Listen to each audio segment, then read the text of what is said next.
Hello दोस्तों, मैं अंकित सिंह आप सभी लोगों का विजडम हब स्टडी पर स्वागत करता हूं। दोस्तों, इस वीडियो में हम ऐसी इन्फॉर्मेशन प्राप्त करेंगे जो कि हम सभी से संबंध रखता है। हम कभी ना कभी किसी न किसी प्रकार से शॉपिंग करते हैं, बाज़ार में जाते हैं, सामान लेकर के आते हैं, सामान ख़राब निकल जाता है, हमें पता नहीं चलता है कि हम शिकायत कहाँ पे करें। बहुत सारे लोग इससे जानते भी हैं, लेकिन फिर भी वो शिकायत करने से बचते हैं कि कहाँ कौन पड़े इन सब पचड़ों के चक्कर में। 10-50 रुपए की तो सामान है, देख लेंगे, दूसरा खरीद लेंगे, ऐसा हम सोचते हैं। लेकिन आप यही सोचिए कि यही सामान और यही इस तरीके की बातों को यदि और भी लोगों के साथ हो रहा है तो वो एक बहुत बड़ा धोखा हो रहा है। और इस धोखे में आप अकेले नहीं आ रहे, बहुत सारे लोग आ रहे हैं, लेकिन सभी यही सोचते हैं। इस प्रकार से उस कंपनी को फ़ायदा होता जाता है और वो और घटिया से घटिया सामान हमारे सामने लेकर के आती रहती हैं। लेकिन ऐसे बहुत सारे लोग होते हैं जो जागरूक होते हैं, जिसमें बोलते हैं कि जागो ग्राहक जागो, उसकी वो बात को फॉलो करते हैं और फिर जो उनके अधिकार है, जो कानून है, उस कानून के तहत जाकर के शिकायत दर्ज कराते हैं। तो उसी क्रम में यहाँ पर सरकार ने एक कानून लेकर के आई है जो कि एक पुराना कानून था, उसको ये रिप्लेस करेगा। और इसने रिप्लेस कर दिया है 20 जुलाई 2020 को। तो जो नया कानून है उसका नाम है उपभोक्ता संरक्षण कानून 2019। इसमें ग्राहकों को बहुत सारे अधिकार दिए गए हैं, कंज्यूमर प्रोटेक्शन की बात करता है ये। आपने बहुत सारे टीवी विज्ञापन देखे होंगे, उस टीवी विज्ञापन में सेलिब्रिटी के द्वारा प्रचार किया जाता है, तो उनको भी कुछ अधिकार दिए गए हैं कि उन्हें अब सज़ा का प्रावधान नहीं रहेगा। तो इन सारी चीज़ों को इस वीडियो के माध्यम से मैं आपको समझाने की कोशिश करूंगा और नए कानून किस प्रकार से आपको और पावरफुल कंज्यूमर बनाता है ये भी मैं आपको इस वीडियो में बताऊंगा। तो चलिए हम स्टार्ट करते हैं। तो देखिए, भारत सरकार के द्वारा एक कानून को लागू किया गया है जिसे यहाँ पर बोला गया है उपभोक्ता संरक्षण कानून 2019। ये कानून 20 जुलाई को देश में लागू हो गया है और ये जो कानून है ये भारत सरकार का एक पुराना कानून है जिसको रिप्लेस करेगा। इस नए कानून में बहुत सारे प्रावधान हैं। तो ये जो नया कानून है ये रिप्लेस करेगा उपभोक्ता संरक्षण अधिनियम 1986 को। तो ये आप देखेंगे तो ये एक ऑफिशियल गेजेट है जो कि भारत का राजपत्र कहलाता है, जो द गेजेट ऑफ इंडिया। तो ये जो द गेजेट ऑफ इंडिया है इसको लोकसभा राज्यसभा में डिस्कशन के बाद पास किया जाता है, फिर राष्ट्रपति जी का साइन होता है। इसके उनके साइन के बाद ये एक कानून का रूप ले लेता है और कानून के रूप लेने के बाद फिर भारत के जो कैबिनेट है वो डिसाइड करती है कि इसको कब से लागू करना है। तो ये जो बिल था उपभोक्ता संरक्षण कानून, इसको 20 जुलाई 2020 से लागू करने का निश्चित किया गया और ये देश में लागू हो गया। और ये जो कानून है ये भारत के सभी राज्य में, केंद्र शासित प्रदेश में, सभी जगह समान रूप से ये लागू रहेगा। तो देखिए, अभी तक यहाँ पे बहुत सारे ऐसे प्रावधान थे जिसकी वजह से बहुत सारे लोग ठगे जाते थे और उस वजह से इस कानून को लेकर के आया गया है। तो लाने का ऑब्जेक्टिव क्या था इसका? तो देखिए, ये जो कानून है ये 1986 का है, लगभग आज से 34 ईयर पहले का। तो 34 ईयर पहले की ज़रूरतें अलग थी, कस्टमर्स के अधिकार कुछ अलग थे, उस समय के परिदृश्य के हिसाब से बनाए गए थे। आज के समय में परिस्थिति बदल गई है। आज हम मोस्टली इस पैंडेमिक में भी देखेंगे आप, तो मोस्टली चीज़ें हम ऑनलाइन ऑर्डर कर रहे हैं, घर से बाहर निकलना हम प्रीफर नहीं कर रहे हैं। तो आज के समय जिस तरीके से ऑनलाइन हम पेमेंट करते हैं, ऑनलाइन सामान को ऑर्डर करते हैं और बहुत बार सामान हमारे पास गलत आ जाता है, तो हम कहाँ पे उसको राइज़ करें अपनी बात को। तो इन सभी चीज़ों को देखते हुए इसकी डिमांड बहुत लंबे समय से हो रही थी 21वीं सदी के हिसाब से, लेकिन उसमें कुछ परिवर्तन की रिक्वायरमेंट थी और जो कानून होता है वो बहुत ही पेचीदा होता है, बहुत ही डिस्कशंस के बाद निकल के सामने आता है। तो फाइनली हमें एक ऐसा कानून मिल गया है जिसके तहत हमारे अधिकार और ज़्यादा सुरक्षित हो जाएंगे। तो इस कानून में क्या क्या ऐसे प्रावधान रखे गए हैं जो कि हमारे लिए बहुत ज़्यादा महत्वपूर्ण है। तो देखिए, ये जो कानून है ये एक अच्छे से बिजनेस मॉडल्स को देख करके बनाया गया है। कैसे कैसे बनाया गया है? क्योंकि आज के समय का जो बिजनेस मॉडल है वो मोस्टली डिजिटल प्लेटफॉर्म के माध्यम से चल रहा है, ई मार्केट के माध्यम से चल रहा है, ई बिजनेस के माध्यम से चल रहा है, ई कॉमर्स के माध्यम से चल रहे हैं। तो उसको देख करके ये कानून बनाया गया है जिसमें यहाँ पर ऐसे बहुत सारी सार्वजनिक वस्तुएं हैं, सार्वजनिक मंत्रालय हैं और इसके बाद पीएसयू हैं, प्राइवेट सेक्टर्स हैं, इन सभी की ज़रूरतों को देख करके बनाया गया है। तो इस कानून में ऐसी क्या क्या विशेषताएं हैं, क्या क्या प्रावधान रखे गए हैं जो कि एक कस्टमर को ऐसे अधिकार देगा कि वह अगर वह 10 रुपये का भी सामान खरीद रहा है तो उसके लिए ऑब्जेक्शन कर सकता है कि आपने मुझे कैसे गलत दे दिया सामान, या वो लाखों रुपए का सामान खरीद रहा है या करोड़ों रुपए का सामान खरीद रहा है तो भी वो अपनी आवाज़ को उठा सकेगा। ये सारी बात इसमें कही गई है। तो देखिए, नए कानून में उपभोक्ताओं को भ्रामक विज्ञापन जारी करने पर भी कार्रवाई की जाएगी। जैसे कि कोई कंपनी है, वह कोई ऐसा एडवर्टाइजमेंट बनाती है जिसके माध्यम से कस्टमर अट्रैक्ट हो जाते हैं, लेकिन वो प्रोडक्ट जो है उतना यूज़फुल नहीं है उसके एडवर्टाइजमेंट के आधार पे। तो अगर इस प्रकार का भी एडवर्टाइजमेंट किया जाता है तो उसके लिए उस कंपनी के ऊपर सजा का प्रावधान है।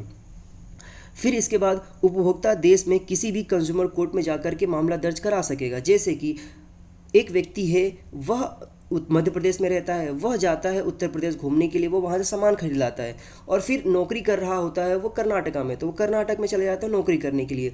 उसने सामान खरीदा था, उत्तर प्रदेश से निवासी था वो मध्य प्रदेश का, और चला गया काम करने के लिए कर्नाटक में। अब सब पता चला कि वो सामान वो यूज़ करने के लिए ओपन करता है, सामान ख़राब निकलता है। फिर अब क्या होगा, अब वो कहाँ पर जाकर शिकायत करेगा? तो अब यहाँ पर प्रावधान ऐसा रखा गया है कि वह भारत के किसी भी कोर्ट में जाकर के, कंज्यूमर कोर्ट में जाकर के वो शिकायत दर्ज करा सकता है। तो ये इसमें ऐसा प्रावधान है जो कि एक बहुत ही ज़्यादा कह सकते हैं कि वन नेशन वन लॉ के तहत ये काम करेगा। फिर यहाँ पर इस नए कानून में जो ऑनलाइन सिस्टम है, ऑनलाइन जो पोर्टल्स होती हैं, फिर टेली शॉपिंग्स जो होती है, उन कंपनियों को भी पहली बार इसमें शामिल किया गया है, जो कि 1986 में शामिल नहीं था। और पुराने कानून के तहत बहुत सारी अड़चनें आ रही थी, क्योंकि जो आप देखेंगे पिछले 10-15 वर्षों से जिस तरीके से हमारा ई मार्केट बढ़ा है, ग्रोथ किया है इंटरनेट के आने के बाद, तो बहुत सारी प्रॉब्लम्स आ रही थी, चुनौतियाँ आ रही थी, जिसके लूप होल्स का फ़ायदा उठा रही थी कंपनियाँ, और कोर्ट में जाने के बाद भी जो केस था वो विड्रॉ हो जाता था। तो इसको लेकर के किया गया है।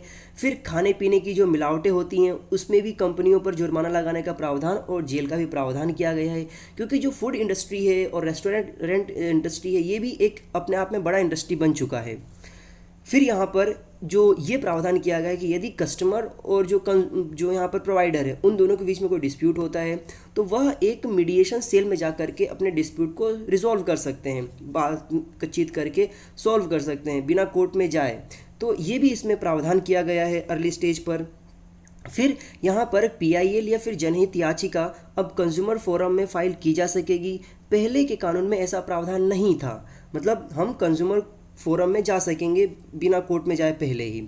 फिर यहाँ पर कंज्यूमर फोरम में 1 करोड़ तक के केस जो रहेंगे उसको दाखिल किया जा सकेगा। मतलब यदि जो केस है, केस में 1 लाख तक का मामला है कि इसमें धोखाधड़ी हुई है, तो वो कंज्यूमर फोरम में जा सकेगा 1 करोड़ तक में। फिर यहाँ पर यदि स्टेट जो यहाँ पर आ जाता है दूसरी बॉडी उस ऊपर की, स्टेट कंज्यूमर डिस्प्यूट रिसेड्रल कमीशंस, इसमें जो प्रावधान रहेगा वो 1 से लेकर के 10 करोड़ तक के जो मामले रहेंगे उसमें इन केसों की सुनवाई की जाएगी। फिर इसके बाद जो तीसरा यहाँ पर स्टेज आ जाता है वो आ जाता है नेशनल कंज्यूमर डिस्प्यूट रिसेड्रल कमीशंस। अगर 10 करोड़ से ऊपर के मामले हैं तो उनकी सुनवाई जो होगी वो नेशनल कंज्यूमर डिस्प्यूट रिसेड्रल कमीशंस में की जाएगी। ये इसमें नए प्रावधान हैं। फिर इसके बाद यहाँ पर कुछ सवाल थे जो कि लेकर के कुछ कन्फ्यूजन्स था, तो उसको क्लियर करने के लिए जो यहाँ पर केंद्रीय उपभोक्ता मामले और खाद्य एवं सार्वजनिक वितरण मंत्रालय के जो मंत्री हैं रामविलास पासवान, उनके द्वारा इसको स्पष्टीकरण किया गया और 20 जुलाई को ही एक प्रेस कॉन्फ्रेंस के माध्यम से स्पष्टीकरण किया गया। क्योंकि सबसे ज़्यादा मामला जो कंफ्यूज कर रहा था वो ये हो रहा था कि यहाँ पर यदि कोई जो सेलिब्रिटी है वह भ्रामक एडवर्टाइजमेंट करता है तो उसको लेकर के किस प्रकार से यहाँ पर सज़ा का प्रावधान है या कुछ है या नहीं है, तो उसको लेकर के उन्होंने यहाँ पर क्लियर किया है कि यदि कोई सेलिब्रिटी कोई एडवर्टाइजमेंट करता है तो उसे लेकर के उसे सज़ा का प्रावधान नहीं है। क्यों नहीं है ये भी उन्होंने बताया। वो इसलिए नहीं है क्योंकि वह जो सेलिब्रिटी होता है वह लिखे हुए स्क्रिप्ट को पढ़ता है और वह लिखा हुआ स्क्रिप्ट कंपनी देती है। तो यहाँ पर जो सज़ा का प्रावधान रहेगा और फाइन का जो प्रावधान रहेगा और जुर्माने का जो प्रावधान रहेगा वो उस सेलिब्रिटी पे ना हो करके उस कंपनी के मालिक या कंपनी की जो संस्था है उसके ऊपर होगा, यहाँ पर ये कहा गया है। लेकिन इसका मतलब ये भी नहीं है कि उस जो सेलिब्रिटी है उसको बिना दंड दिए ही उसको दोषी ना मान के छोड़ दिया जाए। ये कहना यहाँ पर बोला गया है कि ये गलत है, क्योंकि अन्य देशों में ऐसा कहा मतलब कानून है कि उसके तहत यहाँ पर सेलिब्रिटीज़ को सज़ा का प्रावधान नहीं होता है। तो यहाँ पर यह भी कहा गया कि देखिए अगर भ्रामक इंफॉर्मेशन दे रहा है तो वह एक नैतिक रूप से गलत है। इसको लेकर के CCPA में उसकी शिकायत की जाएगी। CCPA क्या है यहाँ पर? तो केंद्रीय उपभोक्ता संरक्षण प्राधिकरण है। यहाँ पर उसकी शिकायत की जाएगी उस सेलिब्रिटी के एडवर्टाइजमेंट से संबंधित उसको लेकर के, और ये जो CCPA है वो डिसाइड करेगी कि उसको लेकर के क्या करना है। वो जो मैटर रहेगा वो उपभोक्ता संरक्षण कानून के तहत नहीं आएगा। तो ये इसमें ऐसा कहा गया है। फिर यहाँ पर ये कहा गया है कि अगर यहाँ पर जो भी कंपनी है विज्ञापन देती है इस प्रकार के गलत, जो कि कस्टमर्स को गुमराह करता है, मैन्युफैक्चरर हो या फिर प्रोवाइडर हो, उसको लेकर के यहाँ पर सज़ा का प्रावधान किया गया है और जेल भी दिया जाएगा। फिर ये जो सज़ा का प्रावधान है ये जो उपभोक्ता संरक्षण कानून 2019 के 7वें चैप्टर में बताया गया है। तो किस प्रकार के सज़ा का प्रावधान है? तो देखिए, यदि कोई मैन्युफैक्चरर है या फिर कोई सर्विस प्रोवाइडर है, वह अगर गलत इन्फॉर्मेशन देता है पहली बार, तो पहली बार गलत इन्फॉर्मेशन देने पर उसको 2 साल की सज़ा का प्रावधान और 10 लाख का जुर्माना है। और यदि वही दूसरी बार अगर गलत इन्फॉर्मेशन देता है तो उसको यहाँ पर 5 साल की सज़ा का प्रावधान है और 50 लाख तक के जुर्माना का प्रावधान है। ये इसमें कहा गया है। मैं आपको एक केस बताता हूँ जिसमें क्या हुआ था कि जो आपने फेयर एंड हैंडसम सुना होगा cream, fair and handsome cream का जो एडवर्टाइजमेंट है वो यहाँ पर शाहरुख खान करते थे। तो शाहरुख खान के द्वारा जो एडवर्टाइजमेंट किया गया था उसको लेकर के एक भारतीय व्यक्ति ने उसको केस किया था कि इनके द्वारा जो एडवर्टाइजमेंट किया जाता है और जो दावा किया जाता है एडवर्टाइजमेंट में कि आप इसका इस्तेमाल करिए और आप गोरे हो जाएंगे, तो ये पूरी तरह फाल्स है। मैंने लगभग 1 वर्षों तक इसका इस्तेमाल किया और मुझे कोई फ़र्क नहीं पड़ा। इसको लेकर के वो कोर्ट चले गए थे। तो कोर्ट में गए थे तो केस जो था वो केस जो उसकी हेयरिंग हुई, फिर हेयरिंग में दोषी पाया गया था जो फेयर एंड हैंडसम कंपनी है, और उसको लेकर के उनको फ़ाइन किया गया था। और फाइन का जो कंपनसेशन था और पूरे केस लड़ने का जो भी यहाँ पर चार्ज था वो सारा का सारा चार्ज जो यहाँ पर जिस व्यक्ति ने केस किया था उसको यहाँ पर दिया गया था। फिर दूसरा केस एक और आप देखेंगे कि गोवा में था। गोवा में ऐसा था कि एक होटल रेस्टोरेंट के ऊपर किया गया था। उनने क्या किया था कि जो उनका कार्ड होता है बैंक का ATM कार्ड, उसके तहत चार्ज पे किया था, और उस होटल के मालिक ने क्या किया था, मैनेजर ने उस पर जो मतलब क्रेडिट के लिए जो आप चार्ज करते हैं, चार्ज के बाद उसने 10 रुपये एक्स्ट्रा लिया था, 10-15 रुपये जो भी होता है। तो उसको लेकर के भी उसने गोवा कोर्ट में, वहाँ पर महाराष्ट्र का जो कोर्ट है उसमें कंप्लेन किया था, उसने शिकायत दर्ज कराई थी। उसको लेकर के वो जो केस था वो लड़का जीत गया था, क्योंकि यहाँ पर कोई प्रावधान नहीं था कि जब आप अपने कार्ड से पेमेंट करते हैं तो उसमें आपको एक्स्ट्रा चार्ज दिया जाए। तो इसको लेकर के किया गया था। ऐसे बहुत सारे केसेस हैं, जब आप सर्च करेंगे ना तो आपको बहुत सारी जानकारी प्राप्त होगी। तो ये इसमें कहा गया है। तो इस तरीके के प्रावधान जो होते हैं दोस्तों वो पूरी तरह ऐसे होते हैं जो कि हमें सुरक्षा प्रदान करते हैं। ये जो नया कानून है इसमें जो भी यहाँ पे प्रावधान रखे गए हैं ये सारे के सारे प्रावधान ऐसे हैं जो कि हमें खासकर जो टीवी पर या फिर एडवर्टाइजमेंट में जो भ्रामक इन्फॉर्मेशंस दी जाती है, एकदम बढ़ा चढ़ा करके कहा जाता है कि ये करिए तो ये हो जाएगा, आप इस क्रीम का इस्तेमाल करिए आप 10 दिन में गोरे हो जाएंगे, आप ये तेल का यूज़ करिए आपके बाल 10 दिन में ऐसे अच्छे हो जाएंगे। ये सारे दावे भ्रामक होते हैं।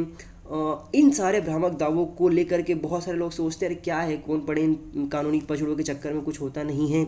लेकिन अल्टीमेटली जब तक आप नहीं करेंगे अल्टीमेटली सभी के सभी लोग ठगे जाएंगे, क्योंकि आप ये मत सोचिए कि बस आप ही हैं जो बोलते हैं नहीं करेंगे।